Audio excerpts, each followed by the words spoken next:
Hi friends, welcome to Arpita YouTube channel. నేను మీ అర్పిత. బాగున్నారా? గణేష్లు అయితే వచ్చేసాయి. మా గణేష్ దగ్గర చాలా బాగా పూజలు జరుగుతాయి. మా పంతులు గారు ప్రవచనాలు కూడా చెప్తున్నారు, మీరు కూడా వినండి. థర్స్డే ప్రవచనం. ఆది భౌతిక ఆది దైవిక కష్టమా. మనకు మనం తెచ్చుకునే కష్టాలు కొన్ని, వాళ్ళ వల్ల మనకొచ్చే కష్టాలు కొన్ని, కొన్ని మనం పూర్వజన్మలో చేసుకున్న పాప పుణ్యాల ఫలితం వల్ల భగవంతుడు మనకిచ్చే కష్టాలు కొన్ని. ఇట్లా మనం ఈ కష్టాలన్నిటినీ అనుభవిస్తూ ఉంటే మరి ఈ కష్టములన్నిటినీ తొలగించేటువంటి శక్తి ఎవరికి ఉన్నది? సాధారణంగా అందరూ మా దగ్గరికి పంచాంగానికి దానికి వచ్చినప్పుడు, పంతులు గారు మేము పని చేస్తున్నాం కానీ మాకు హరకత్ బరకత లేదు, చేస్తున్న పైసలన్నీ వస్తున్నాయి పోతున్నాయి, దేంట్లో నిండడం లేదు అని ఇట్లా చెప్తూ ఉంటాం. అయితే మనకు సనాతన సంస్కృతి, మనకు వేదము శాస్త్రము పెద్దలు మనకేం చెప్పారు అంటే, మనం హైందవ ధర్మంలో పుట్టిన తర్వాత మనం ఎలా బ్రతకాలనో చెప్పారు. కానీ మనం కలియుగంలో ఉన్నాం కాబట్టి ఎట్లా బ్రతికితే మంచిదో ఆ తోవల పోకుండా ఎట్లా చెడ్డదో ఆ తోవలనే ఎక్కువ పోతూ ఉంటారు. ఎందుకు అంటే మంచి కంటే చెడు తొందరగా వ్యాపిస్తూ ఉంటుంది. కానీ మనకు రోజు ఏమని చెప్పారు? రోజు భగవంతుడికి దండం పెట్టమని మనకు వేదం చెప్పింది. పెట్టకూడదని ఏ శాస్త్రంలో లేదు. పెట్టమని, తప్పనిసరిగా పెట్టమని, దండం పెట్టమని, పెద్దలకు భగవంతుడికి దండం పెట్టమని మనకు చెప్పింది.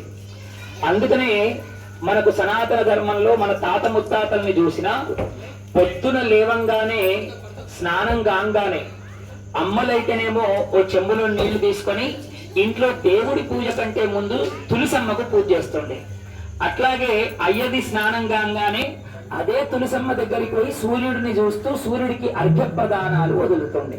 సూర్య భగవానుడికి ఇట్లా 3 అర్ఘ్య ప్రదానాలు వదులుతుండే. దాని యొక్క ఆంతర్యం ఏమిటి అంటే, సాధారణంగా ఏదైనా ఒక బండి నడవాలి అంటే దాంట్లో పెట్రోల్ వేయాలి. మరి సూర్య భగవానుడు సృష్టి ప్రారంభం నుంచి ఇప్పటికీ ఎన్ని పీడులు ఎంతమంది దాటిపోయినారో, ఆయన ఖచ్చితంగా 6 గంటలకు ఉదయించాలంటే 6 గంటల ఒక కనురెప్ప కొట్టినంత టైం కూడా లేటుగా రావడం లేదు. ఆయన బండి అట్లా ప్రారంభమైందంటే ఏ సమయానికి ఆయన అస్తమించాలనో ఆ సమయానికి అస్తమిస్తూ ఉన్నాడు.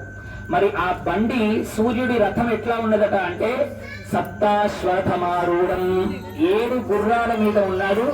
ఆయన రథానికి ఒకటే రథమేక చక్రం, ఒకటే చక్రంతో ఆయన రథం ఉన్నది. అలాంటి రథము కొంచెం కూడా తేడా లేకుండా నడుస్తూ ఉన్నది అంటే దాంట్లో ఏదో ఒక పెట్రోల్ ఉండాలి కదా. మరి ఆ పెట్రోల్ ఏమిటి అంటే, ఇప్పటికీ మన సనాతన ధర్మంలో అందరూ సూర్య భగవాను చూస్తూ వదిలేటువంటి అర్ఘ్య ప్రదానమే పెట్రోల్ గా ఆయనకు పనిచేస్తున్నది. మీరు కాశీలో తెలుసో తెలియకనో లేదా మన ఇక్కడ ఉన్న గోదావరి నదికో గంగలో స్నానం చేయడానికి పోయినప్పుడు మంత్రం వచ్చినా రాకపోయినా ఇట్లా 3 దోసులలో నీళ్లు తీసుకొని ఇట్లా వదిలిపెడతారా లేదా? మనం చాలా మందిని చూస్తూ ఉంటాం. అట్లా ఎందుకు వదిలిపెట్టాలి అంటే, మనం వదిలిపెట్టేటువంటి ఆ నీళ్లే సూర్య భగవానుడికి పెట్రోల్ అట. అదే అట్లా ఆయన ఒక్క క్షణం కూడా లేటు లేకుండా ఆ విధంగా ఆయన ప్రయాణం చేయడానికి అది ఉపయోగపడుతూ ఉన్నది. మరి సూర్య భగవానుడికి ఎందుకు ఆ విధంగా మనం అర్ఘ్యం ఇవ్వాలి అంటే, మనకు వేదం ఏం చెప్పిందంటే, సూర్యశ్చమామన్యుష్టమన్యుపతయశ్చమన్యుకుతేభ్యః. స్వామిని ఎప్పుడైతే మనం రోజు పొద్దున్నే ఆయన్ని ఆరాధన చేస్తామో, యద్రాత్ర్యాత్ కురుతే పాపం తద్రాత్ర్యాత్ ప్రతిముచ్యతే. ఇప్పుడు చీకటైంది, ఇవాళ దినమంతా పొద్దునంతా మనం ఏదో పనులలో ఉన్నాం, చీకటైంది, పడుకున్నాం. పొద్దున లేవంగానే ఇవాళ చేసిన తప్పులన్నీ మన చుట్టూ ఎన్ని చేరినాయో, ఎన్నో తెలిసో తెలియకనో ఎన్నో పాపాలు చేసి ఉంటాం. మరి రేపటికి మనం శుద్ధంగా ఉండాలంటే ఆ పాపములన్నిటినీ తొలగించేటువంటి వాడు ఎవరు అంటే సూర్య భగవానుడే. ఆ సూర్య భగవానుడికి అర్ఘ్యం వదిలితే మళ్ళీ నువ్వు రీఫ్రెష్ గా అవుతావు. ఫోన్ ఎట్లనైతే రోజు ఛార్జింగ్ పెడుతున్నావో, నిన్ను నువ్వు ఛార్జింగ్ చేసుకోవాలి అంటే సూర్యుడికి కనీసం 3 రకాల అర్ఘ్యాలు, 3 సార్లు అర్ఘ్య ప్రదానం ఇస్తే ఆ రోజు నువ్వు పరిపూర్ణుడిగా ఉండి భగవతారాధన నీ అన్ని పనులలో విజయం జరుగుతూ ఉంటుంది. హరకతు బరకతు అన్ని రకాల వస్తూ ఉంటాయి అన్నమాట. కాబట్టి సూర్య భగవానుడి యొక్క ఆరాధన మనకు ఎలాంటి పాపముల నుండి దూరం చేస్తుంది అంటే, పూర్వకాలంలో ₹25 received on phone pay. అంటే పల్లెటూరులో ఉన్నప్పుడు ఆ ఊరిలో ఎవరైనా బాగా తప్పు చేసిండు అనుకోండి, తప్పు చేస్తే గ్రామ పంచాయతీ మధ్యలో ఓ పెద్ద కొయ్య ఉంటుంది. ఆ కొయ్యను ధృపద కొయ్య అని పిలుస్తారు. ధృపద కొయ్యకు ఆ తప్పు చేసిన వాడిని కట్టేసి వాడు ఏం చేసిండో గ్రామ పెద్దలందరూ విచారణ చేసి, ఒకవేళ వాడు గనక తప్పు చేసినట్టు గనక అక్కడ నిర్ధారణ అయితే వాడికి మరణం కంటే భయంకరమైన శిక్షను ఇచ్చేవారట. సాధారణంగా ఒక్కసారి ఆలోచన చేయండి, ఎవరికైనా మరణ శిక్ష ఇచ్చారనుకోండి, ఒక్క నిమిషంలో ప్రాణం పోతే వాడికి ఏం కష్టం కాదు. కానీ తప్పు చేసిన వాడికి మరణం కంటే భయంకరమైన శిక్ష ఏమిటి అంటే, ఆ ఊళ్ళో ధృపద కొయ్యకు వాడిని కట్టేసి ఇప్పటి నుండి వీడితో ఎవడు మాట్లాడద్దు, వాడి ఇంటికి పోవద్దు, వాడిచ్చింది వినద్దు, వాడికి ఏం పెట్టద్దు. చూడండి, ఇది ఇంకా ఎంత పెద్ద కష్టమో కదా. అందరూ మన దగ్గరనే ఉన్నట్టుంటారు కానీ మనతో ఎవడు మాట్లాడకపోతే అంతకు మించిన శిక్ష ఇంకొకటి లేదు. దాన్ని ధృపద శిక్షలు అంటారు. సూర్య భగవానుడికి ఎవరైతే 3 అర్ఘ్యాలు వదులుతారో రోజు పొద్దున్నే వదిలితే వాళ్లకు ఈ ధృపద కొయ్యల నుండి అలాంటి శిక్షలు ఒకవేళ మనకు పడినా, అలాంటి పాపములు మనం చేసినా అవన్నీ కూడా దూరం అవుతాయని మనకు శాస్త్రం చెప్పింది. మరి సూర్యుడి గురించి మనం ఎందుకు చెప్పుకుంటున్నాము అంటే, ఇలాంటి సూర్య భగవానుడు రోజు పొద్దున్నే తూర్పు నుంచి పశ్చిమానికి ఆయన ప్రయాణం చేయాలి అంటే మొట్టమొదలు ఆయన కూడా దండం పెట్టేది ఎవరికంటే గణపతికే. కాబట్టి ఈయనను మనం ఒక్కసారి ప్రార్థన చేస్తే, ఈ గణనాథుడిని మనం ఒక్కసారి ప్రార్థన చేస్తే, ఆ పరమాత్మ సూర్య భగవానుడు మన పాపములన్నింటినీ తొలగించే శక్తి ఉన్నటువంటి ఆ భగవానుడే ఈ భగవాను దండ పెడుతున్నాడు. కాబట్టి మనం కూడా ఆయనకు దండం పెడితే నిజంగా మనం అనేక రకాల కర్మల వల్ల 3 రకాల బాధలు అనుకున్నాం కదా, ఆ బాధలన్నిటి నుండి పరమాత్మ మనందరినీ దూరం చేస్తూ ఉంటాడు. సాధారణంగా భగవంతుడి విషయం వచ్చేటప్పటికీ 2 రకాల మనుషులు మనకు కనబడుతూ ఉంటారు. ఈ 2 రకాల మనుషులలో ఒకడు దేవుడు ఉన్నాడని పలికేటువంటి వాళ్ళు ఒకళ్ళైతే వాళ్ళని ఆస్తికులు అంటారు. రెండో వాడు దేవుడు లేనే లేడు అనేటువంటి వాళ్ళు, వీళ్ళని నాస్తికులు అంటారా, దేవుడు లేడు ఏం లేదు అంటారు. ఈ దేవుడు ఉన్నాడన్న వాళ్ళల్లో కూడా ఇంకా కొంత రకాలు. ఒక ఆయన్నేమో దేవుడు ఉన్నాడు, అన్ని చోట్ల ఉన్నాడు, నేను బట్టి ఇట్లా దండం పెట్టుకుంటా అని అనేవాళ్ళు.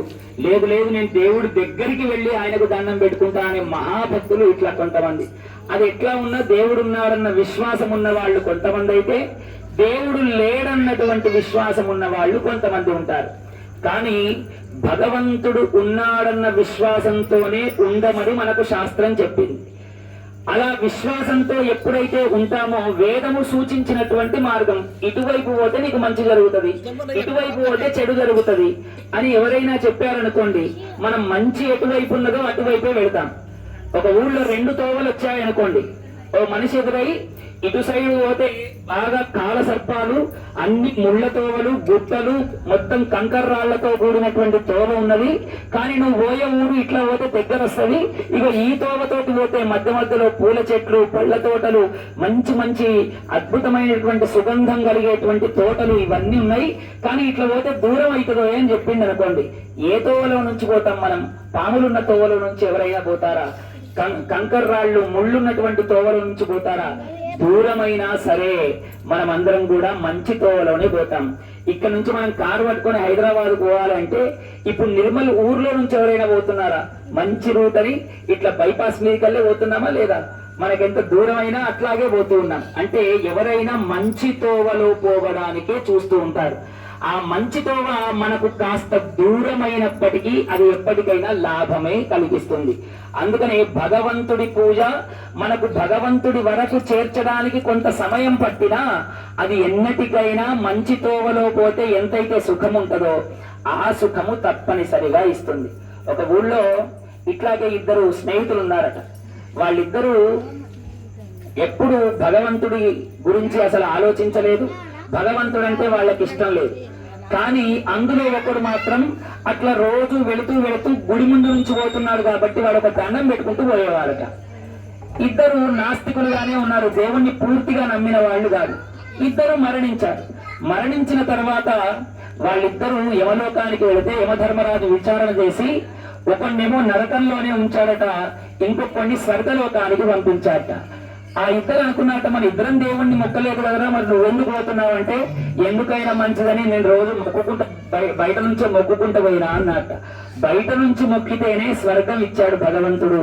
మరి ఆయన్ని పూర్తిగా నమ్మితే మనకు అన్ని రకములైనటువంటి యోగక్షేమాలు పరమాత్మ ఇస్తాడు.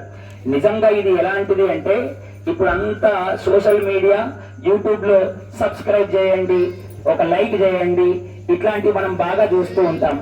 భగవంతుడికి బయట నుంచి బయటకే మొక్కడం అనేటువంటిది ఒక లైక్ చేయడం లాంటిది. భగవంతుడి గుడి లోపలికి వెళ్ళడం నిన్ను నువ్వు సబ్స్క్రైబ్ చేసుకోవడం లాంటిది. ఆయనకు దగ్గరగా ఎప్పుడైతే నువ్వు వెళ్ళినావో, సబ్స్క్రైబ్ ఆయనతో అయిపోతే ఆయన ఇచ్చే నోటిఫికేషన్లన్నీ నీకు తెలుస్తూ ఉంటాయి. నీకు ఎప్పుడు కష్టాలు వస్తాయో ఆయన నీకు చెప్తూ ఉంటాడు, ఎప్పుడు నీకు సుఖం వస్తుందో ఆయననే ఇస్తూ ఉంటాడు కదా. సబ్స్క్రైబ్ చేస్తే నోటిఫికేషన్లు అన్ని ముందే వస్తాయి కదా మనకు. అట్లా భగవంతుడితో మనం సబ్స్క్రైబ్ కావాలని మనకు పెద్దలు శాస్త్రములన్నీ చెప్పి ఉన్నాయి.